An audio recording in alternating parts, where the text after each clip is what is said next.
begin by asking the group, what story was the favorite story that you read? Not the presentation, just the story itself. Stone. The lottery. Okay. I think the stone was the I best think one. trifle. All right, great. Well, we did read a lot of stories. They were all very different, but there was one story, particular story, that got our attention because of its sexually explicit content. But because there's more to just fidelity, touches, kisses to the story, my partners and I will be talking a little bit more about the character's culture and the setting of the story, the symbolism involved in it as well.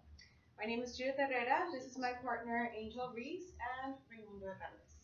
And we are the phenomenal students. Our story is The Storm by Kate Chopin. So let's start taking a closer look at Bobinette and Calixta. Now, Bobinette and Calixta are Acadians. The Acadians are a culture group that migrated from France to Canada. They're French speaking. In Canada, they were taken out by the British and they decided to resettle in Louisiana. Now, in Louisiana, they were looked down upon by the Creoles.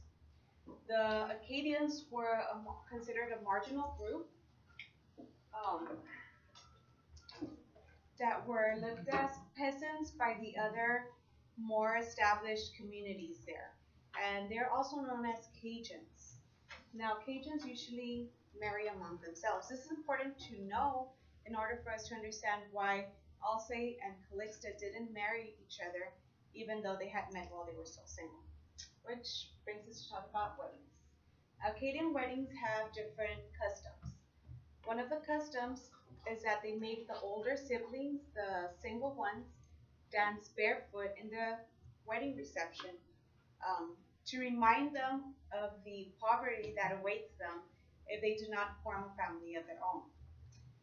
Another custom is, I put the money dance. It's a dance that they do where the guests pin money on the bride's dress or on the groom's suit in exchange for the dance. Now that custom is also very used in Mexican weddings, which compares the both minorities and the low incomes that they do have. My favorite custom is a paid entrance. So they would charge the entrance to the reception, and that money that they gathered from the entrance was given to the newlyweds to help them start off their family. And the last custom that I'll talk about is flocking the bride. Now, flocking the bride might sound a little funny, but it refers to the female guest at the wedding reception taking a little check from their flock and giving it to the bride. That way the bride can start gaining money by selling the eggs, once they grow up and start having eggs or laying eggs. So knowing these customs about the weddings, knowing that they are a low income community, we know more or less, or we get an idea of Bobinette and Calixta's wedding and their lifestyle. So now it's time to look at Alcée and Clarice. And how Judith was saying that there were Acadians in the story. The other group that was like well known in Louisiana were the Creoles.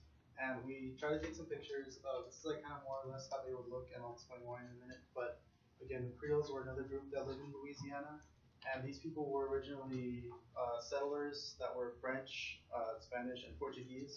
The majority of them were French because they spoke French in that area. And the word Creole derives from the word Criollo, which meant a slave who was born in the master's household. So pretty much meant you were a slave who was born, most likely on the plantation. But as time went on, the meaning changed because these people were coming from different parts. So if you were Creole, it could mean you were from different parts of the world. Kind of like, I guess if you're Latino, it could be from a different part of the world. It doesn't necessarily mean you're from one part.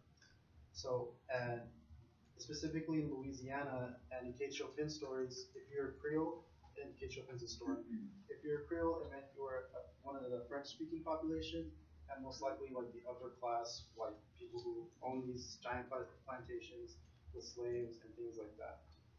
And as a little bit more time went on, that actually split into two different groups. You had the white, French-speaking, a lot of them were Catholic Creoles, and then what they were called Creoles of color, which were people who were slaves or descended from slaves. Most likely now were African Americans living in that area. And the Creole characters in the storm are Alcé and Clarice, and we see and hear about Alcé in the story. We don't really see much of Clarice. We just hear about the letters that she sends. But Alcé, they're both Creole, so that's why they most likely got married because they're in the same social class. They were both these wealthy, or they probably come from well-off backgrounds, and they probably dress really nice a lot of the time. So that's why I'm trying to put those pictures of people who would probably be dressing nice all the time. And Kate Chopin herself wasn't actually Creole or Acadian. She did have French roots. She had like an Irish father, so she kind of came from a different background. But she actually married Oscar Chopin, and he was Creole.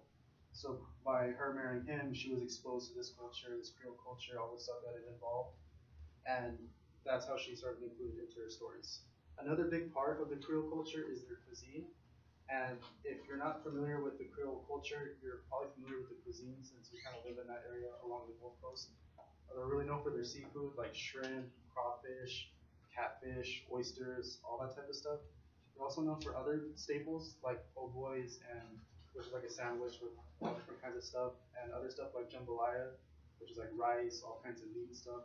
Speaking of jambalaya, we have like a little surprise over there afterwards. So that's mainly what they're known for. It's basically like southern food, but with like more seasoning, and like a lot of spices and things like that. So it's a little bit different, but somewhat similar. And Kate Chopin, she didn't really mention a lot of cuisine in her story. They do kind of mention that shrimp like about once, but it's probably just shows that shrimp is probably just something that they eat all the time. Kind of like here, and we have shrimp out here, so we're kind of used to it.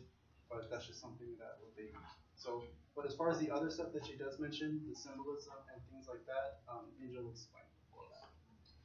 All right. Well, first of all, I'm going to be discussing the symbolism in the storm.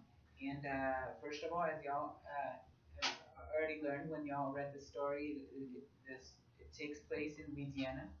And one example of symbolism in the story is Assumption, and that is where Alcé and Calixta meet and had a relationship together, but they didn't end up getting married because Alcé is a Creole and Calixta is an Acadian, and if they were to get married, their relationship would not work that well because of their cultural differences and social class levels. And because of the setting in the beginning, we can already assume that the characters are Acadians or Creoles or possibly a combination of both. Being an Acadian meant for Calixta coming from a low class level, social class, but being able to afford having a nice home and affording to pay a maid to help clean her home.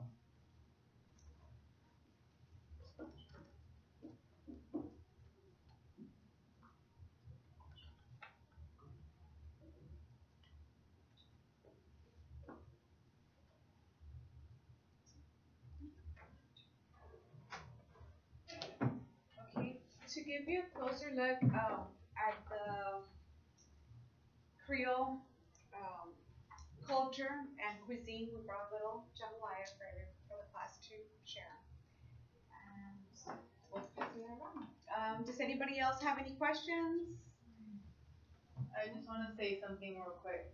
I think this presentation was very interesting and very professional as to how you guys put it together.